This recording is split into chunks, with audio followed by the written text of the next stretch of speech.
Синтез доплыл до Адриатического моря. Сегодня казанская ватерпольная команда прилетела в хорватский Дубровник. Там завтра пройдет матч в рамках Лиги чемпионов против местного клуба «Юг». Сейчас из Дубровника с нами на связи Алмаз Гафиятов. Алмаз, каковы шансы на победу?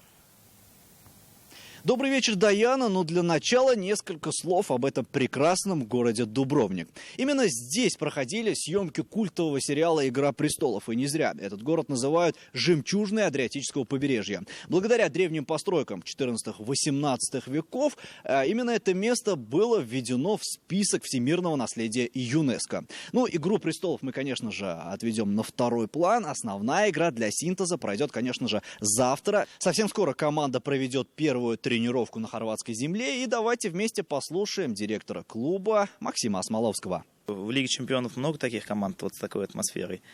Взять тот же Херцег Нови, через который мы сейчас проезжали, ехали. Сплит и, в общем-то, водное поло. Оно само собой подразумевает такую атмосферу. Таких городов и таких стран еще будет немало. Так что, я думаю, они уже привыкли.